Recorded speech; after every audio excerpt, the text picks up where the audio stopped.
to get things ready for reassembly, I want to clean up the top of this engine block.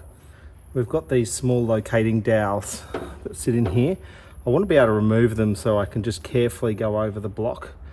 With these in the way, it's hard just to do a nice run over to kind of get this clean. So we're going to pull these out.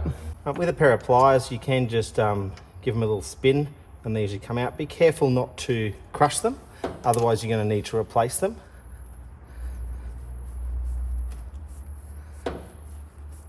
And they'll just come on out like that. As you're doing this, try not to lever off the block because you don't want to put any damage onto the surface of this. I'm just going to rotate the engine so all pistons are at about the same height.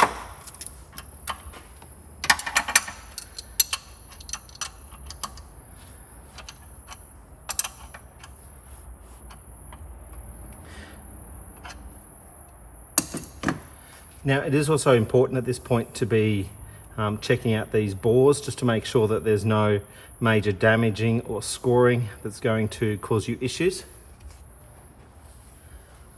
And starting just with a clean rag, I just want to wipe off any dust or dirt that might be sitting in here. Now, the first thing I like to do is just to soften up any deposits here. This is just some WD-40. Just going to let that soak in there for a little bit.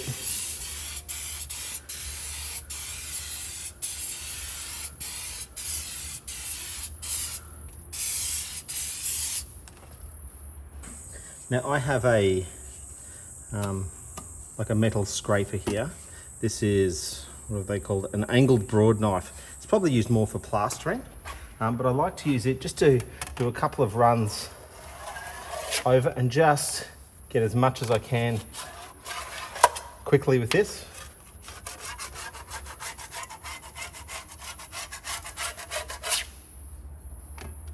Now, this process is always a little bit controversial because there is small amounts of debris that potentially can fall down into these oil return holes, into the water jacket holes. Probably the worst or the most problematic will be debris going into this hole and into here, because this is the oil feed hole for the head. So as I'm doing this, I'm just making sure that definitely no debris falls down these two. If it happens to fall down the others, we can flush it out. It's not a big issue. It is just a consequence of what we need to do. So be careful, but don't be too stressed by it.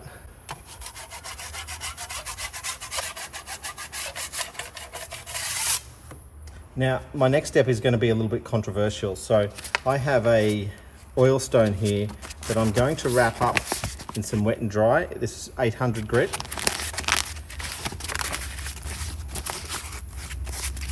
Now I know that this is a nice flat surface. I want to keep this wet and I'm using WD-40 to wet this down and again on the block. I'm going to use lots of cloths to wipe up as I go. I want to get this clean. I am aware there's going to be some grit and debris that falls into places it shouldn't, but if I don't do something about it, this head gasket will fail. Now when I do this, I'm going to do complete strokes the whole distance, not half strokes, because I don't want to take any material away that will cause us a problem. Now I'm just turning it on different angles as I go.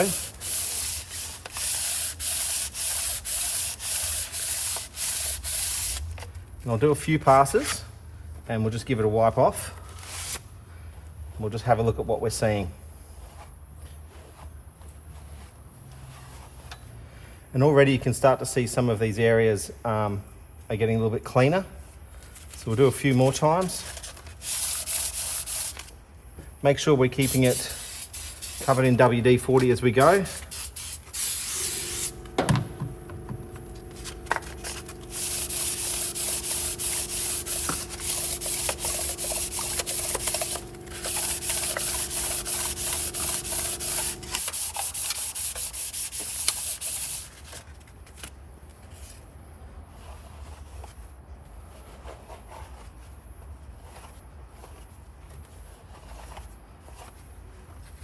Now at this point, I'm starting to become quite happy with how this is looking.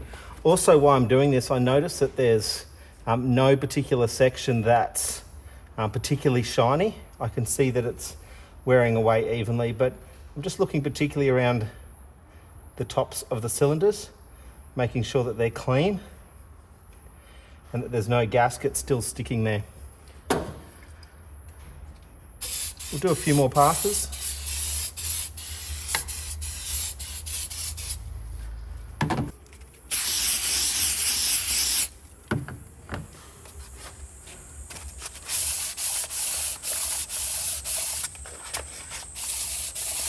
To do this perfectly, we would actually disassemble it. We would remove the pistons and would get the block decked with the machine.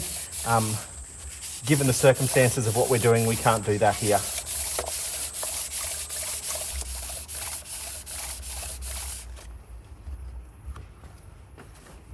By keeping it really wet with the WD-40, we are avoiding actual pieces of grit dropping down in there, because anything will sit up and around this surface because it's still wet. That's my theory anyway.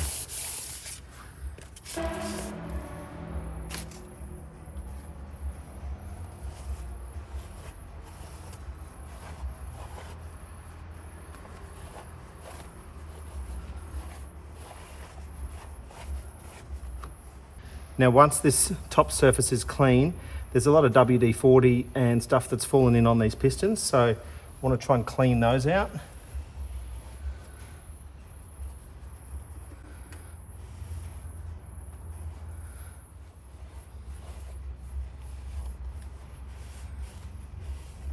Now, before I rotate the engine, I am going to just use a little bit of compressed air and just blow out any potential debris that has fallen down in here. Definitely want to kind of cover this over with a rag, because you may get some WD-40 that flicks back at you.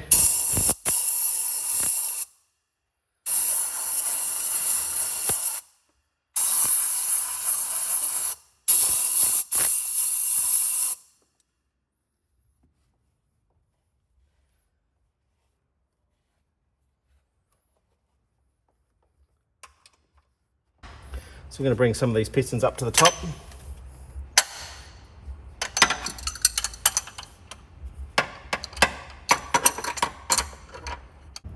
Now, again, it's a little bit controversial whether we clean off all the carbon off here. Look, these aren't particularly bad at all. If they were heavily choked with carbon, I would clean them off. I'm just still going to give these a little bit of a wipe over. Just using some WD-40 and just a little bit of a wipe. What doesn't come off with that, I'm happy for it to still stay there.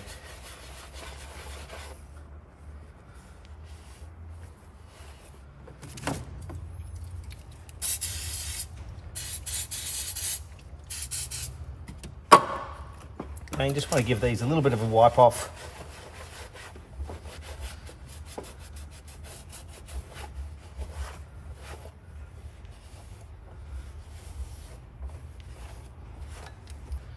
Now, the next thing I want to do is clean out these bolt holes. So I'm just squirting a little bit of this is brake cleaner. You could use degreaser just into the bolt holes.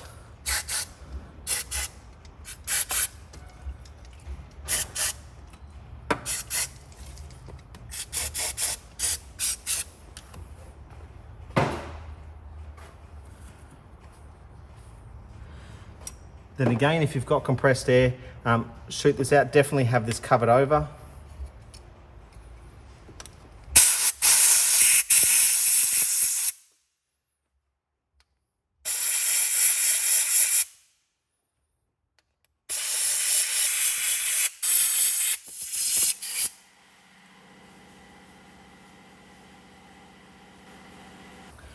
If you can, I like to put a bit of compressed air into the water gallery area as well, just to blast out anything. Make sure that there's no coolant left over still in there.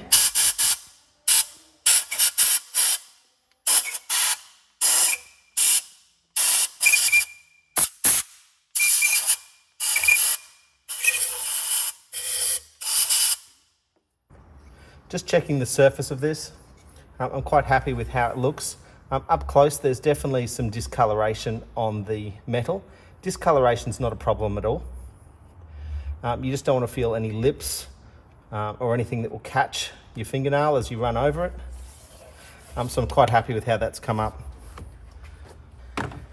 Now I've just grabbed one of the old head bolts and I've just made sure it's clean and dry, and I'm going to run it down into each of these threads here just to make sure that there's no dirt.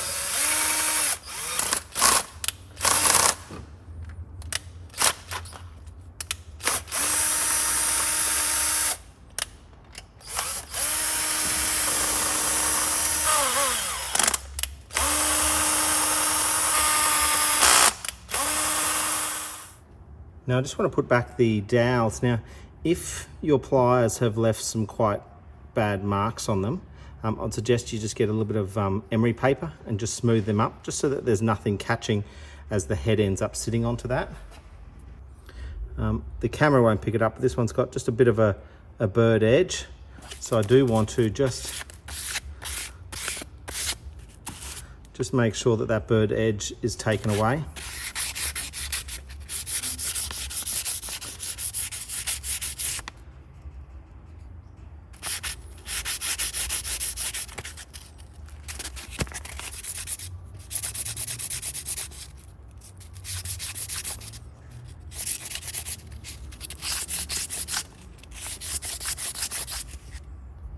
Once you're happy that there's no rough edges on that, you can pop these back into place.